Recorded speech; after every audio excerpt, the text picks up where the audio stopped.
Merci de faire confiance au journal de la ville. Mesdames et messieurs, voici le sommaire. Le coordonnateur de la plateforme Lamouka, Martin Fayoulou, vient de mettre en place un cabinet chargé d'intensifier la mobilisation du peuple congolais autour de sa proposition de sortie des crises. C'est son directeur des cabinets, Jean-Claude Mwalimou Solo Sabiti, qui l'a annoncé ce mercredi 20 janvier au cours d'un point de presse. Un cabinet qui n'est pas parallèle au gouvernement. Réunis ce mercredi 20 janvier à Kinshasa, les groupes parlementaires MS, G7, AMK et alliés, MLC, ADN, déplorent ce qu'ils qualifient les contre-vérités de Jean-Marc Kabound au sujet des discussions entre Tshisekedi Katumbi et Bemba Esse devant les députés FCC qui ont adhéré à l'Union sacrée de la nation. Signature ce mercredi 20 janvier entre le ministre de la Santé et les coordonnateurs du système des Nations Unies d'un acte de transfert et remise symbolique du don des matériels et équipements au gouvernement congolais pour lutter contre le coronavirus en RDC. C'est tout pour le sommaire, mesdames et messieurs. Encore une fois, bienvenue dans ce journal.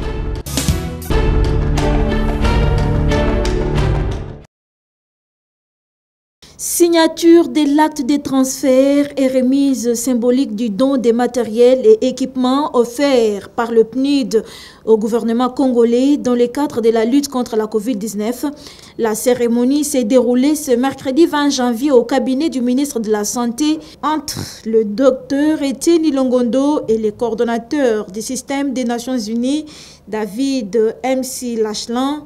Dans son mot des circonstances, les coordonnateurs du système des Nations Unies a remercié et salué le leadership actif de son Excellence, Monsieur le ministre de la Santé, Etienne Longondo, dont l'implication et les directives dans la lutte contre la pandémie du coronavirus demeurent un motif d'encouragement. Prenant la parole en nom du gouvernement de la République, bénéficiaire de cet acte de charité, le ministre Etienne Longondo a remercié ses partenaires traditionnels de son ministère pour la bonne collaboration afin de lutter efficacement contre cette deuxième vague de la COVID-19. Un lot d'équipements pour répondre efficacement à la pandémie du COVID-19. Cet équipement, c'est surtout vise les travailleurs de santé de première ligne qui allègent les souffrances de nos populations. Ce qui est extrêmement important, c'est que nous avons constaté que ces derniers temps, les cas sont montés. Aujourd'hui, nous sommes environ à 20 000 cas. Et parmi les 20 000 cas, il y a également des morts. Et pour sauver les vies, nous avons mis à disposition du ministère 80 concentrateurs d'oxygène avec tous les accessoires y relatifs. Évalué à plus de 700 000 $ américains, le lot global des matériels et équipements médicaux est essentiellement composé de 3 ambulances, 80 concentrateurs, 40 oxymètres de poules, 80 répartiteurs, pour ne citer que ceux-là. Ces équipements seront acheminés progressivement vers 40 zones de santé réparties dans 12 provinces de la République démocratique du Congo, touchées par la pandémie du coronavirus.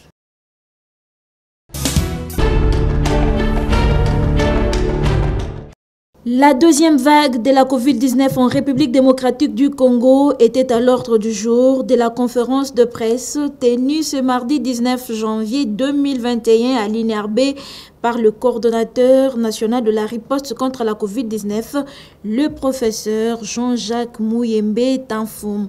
Au cours de ces échanges avec les chevaliers de la Plume, le numéro 1 du comité multisectoriel de la riposte a affirmé qu'il n'y aura pas reconfinement au pays, contrairement à ce que certains pensent. Il estime que ces derniers peuvent avoir des impacts négatifs sur l'économie et le social des Congolais. Le secrétariat technique ne pense pas que les autorités puissent recourir encore au confinement. Et ça a été clair, donc nous n'aurons pas de confinement ou le confinement de la Gombe comme certains le pensent, mais nous mettons vraiment l'accent sur le respect des gestes barrières. C'est ça qui est le plus important. Parce que le confinement peut entraîner beaucoup de dégâts, beaucoup d'impacts négatifs sur l'économie et sur le social. Jean-Jacques Mouyembe a également fixé l'opinion sur la différence des prix des tests Covid-19 qui s'effectuent à l'aéroport international d'Ndjili et à l'INRB. Pour le Covid voyage, là donc c'est une activité vraiment typiquement INRB. Alors nous avons mis $30 parce que nous devons payer les réactifs, etc. etc. Mais à l'aéroport, nous avons ajouté $15. Les $15 là, c'est pour les autres partenaires qui travaillent à l'aéroport. Quand vous allez à l'aéroport, vous ne verrez pas beaucoup d'agents de l'INRB.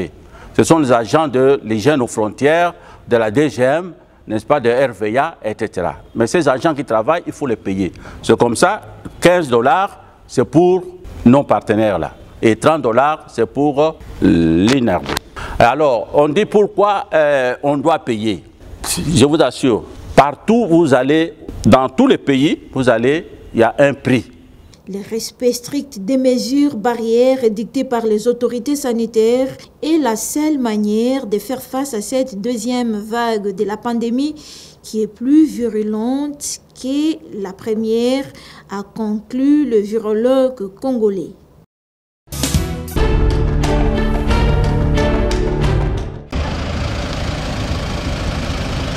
Le directeur général de la SNEL, Jean Bosco Kayombo, accompagné de l'ambassadeur de Chine accrédité en République démocratique du Congo, ont fait le déplacement du site CPA dans la commune de Mongafula afin de visiter les lieux où sera érigé le poste Kinsuka 2.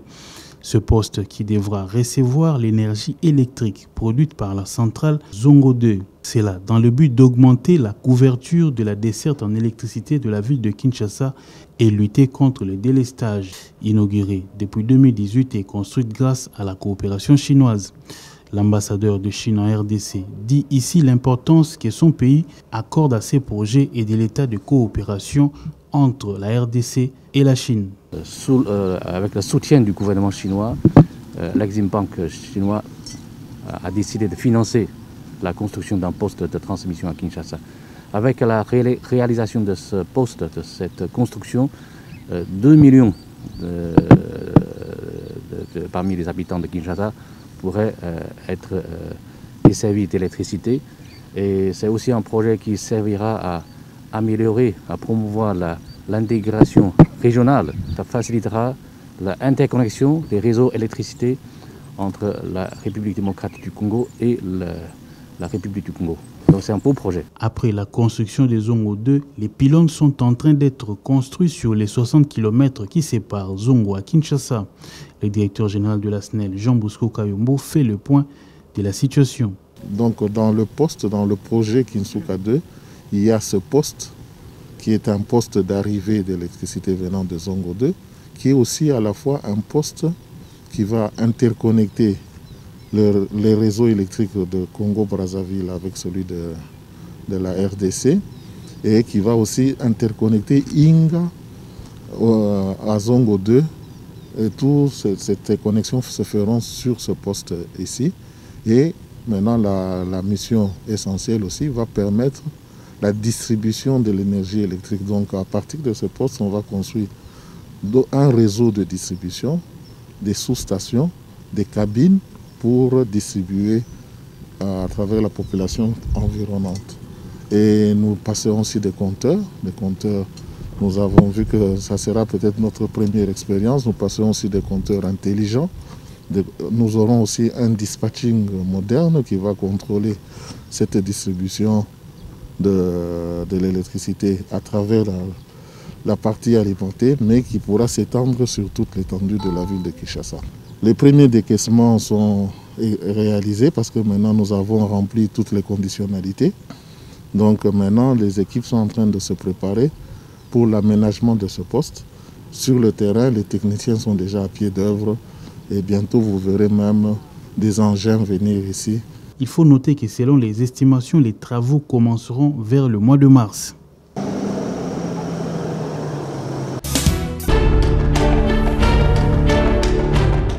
Début ce mardi 19 janvier 2020 de la session des formations d'adaptation professionnelle destinée aux nouvelles unités recrutées par la SNEL au centre Béthanie à Gombe. C'est le directeur des ressources humaines de cette entreprise, Baudouin Amouli, qui a ouvert ses travaux. Au total, 142 stagiaires, 63 techniciens et 79 agents commerciaux prennent part à cette session de formation qui aura lieu en 2 différentes étapes. La première à Kinshasa et la seconde à Sanga dans le Congo central. Les recrues sont essentiellement des anciens journaliers qui ont passé le test à l'INPP et ont signé des contrats de travail avec la SNEL, comme le précise ici Baudouin Amouli, le DRH. Ce sont en fait les anciens journaliers qui avaient passé des tests à l'INPP et qui, à l'issue de ces tests, ont été retenus et ont signé des contrats de travail. La session de formation d'adaptation professionnelle va leur permettre d'avoir les outils et les moyens pour faire leur travail conformément aux normes et à la réglementation SNEL. C'est en fait ça. J'en ai profité pour leur prodiguer des conseils afin qu'ils respectent le règlement, la réglementation des SNEL pour avoir une chance d'évoluer dans leur carrière jusqu'à leur sortie honorable en retraite. Avant de quitter le centre Béthanie, le directeur des ressources humaines a encouragé les participants à cette session de formation à mieux travailler. Il y a lieu de rappeler que le leadership de l'actuel directeur général de la SNEL, Jean Bosco Kayombo, ne cesse de se faire sentir grâce à la réalisation.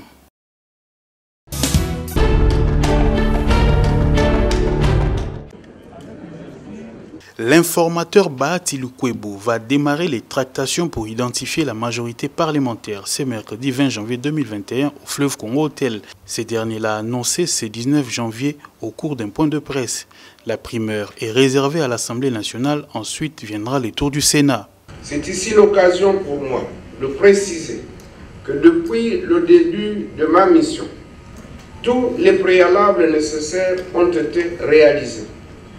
Dans cette optique, j'ai pris des contacts avec différentes forces politiques qui constituent le Parlement.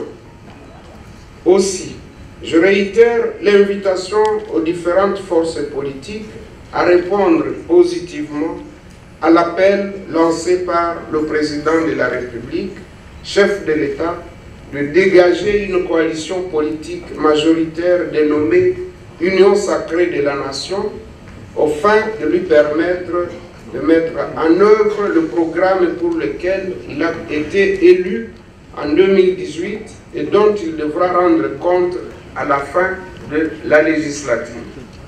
Par voie protocolaire, les invitations seront lancées aux partis politiques, regroupements politiques et personnalités ayant des députés nationaux à l'Assemblée nationale. L'étape du Sénat suivra. Ces audiences démarrent ce mercredi 20 janvier 2021, ici à l'hôtel Fleuve Congo. Avec l'aide de Dieu, je demeure convaincu de l'issue heureuse de ma mission par l'identification d'une coalition fondée sur une forte majorité parlementaire, gage de la stabilité de notre pays.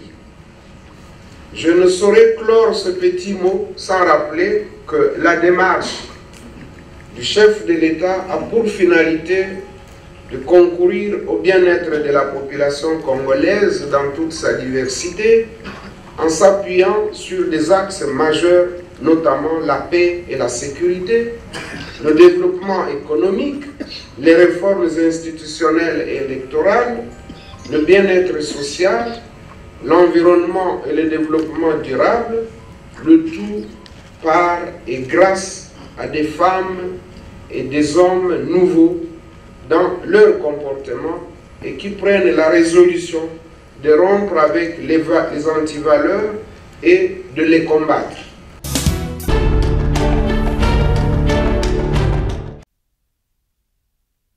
Chose promise, chose faite, l'association Liboké a réalisé sa promesse, celle de prendre en charge les frais de l'accouchement de quelques femmes à la clinique Siloé située dans la commune d'Ngaliema. Et cela depuis les consultations prénatales CPN jusqu'au terme de la grossesse. Et c'est mardi 19 janvier 2021, l'association Liboké, à travers son secrétaire général, a remis à l'une de ces femmes qui a accouché sa carte de sortie de maternité. Émue de joie, la bénéficiaire et sa sœur ont réagi en ces termes. En tout cas, c'est vraiment l'association Liboké, banda qui n'a de prix de débit. Il y a consultation, il y a kufuta, mbongo. En tout cas, naza vraiment c'est makasi. Juste merci na président de l'association Liboké. Na onyo sali. En tout cas, je croyais que Ezaki juste bongo dans l'association, mais en tout cas aujourd'hui je confirme que bafuti nyonso et je sors aujourd'hui. Naza vraiment vraiment esengo makasi et na osenga toujours continuer ko aider bamsusu na makambo nyonso to ya accouchement pour na prénatal. En tout cas, naza nesengo makasi. Nga naza sœur ya Clémentine.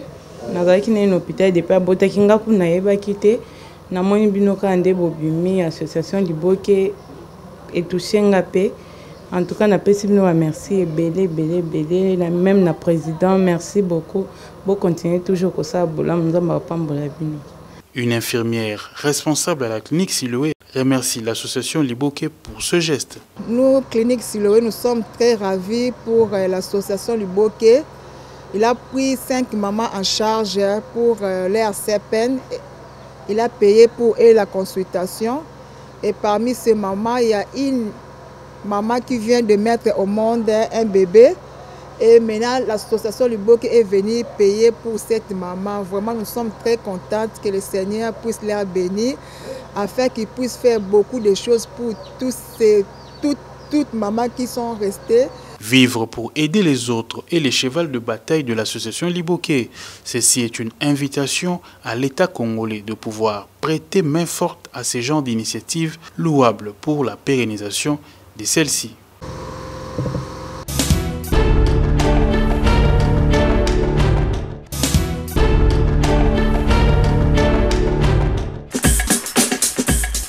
Nous sommes arrivés à la fin de ce journal de la ville, mesdames et messieurs. Merci de l'avoir suivi. Les prochains rendez-vous est pris pour ce jeudi.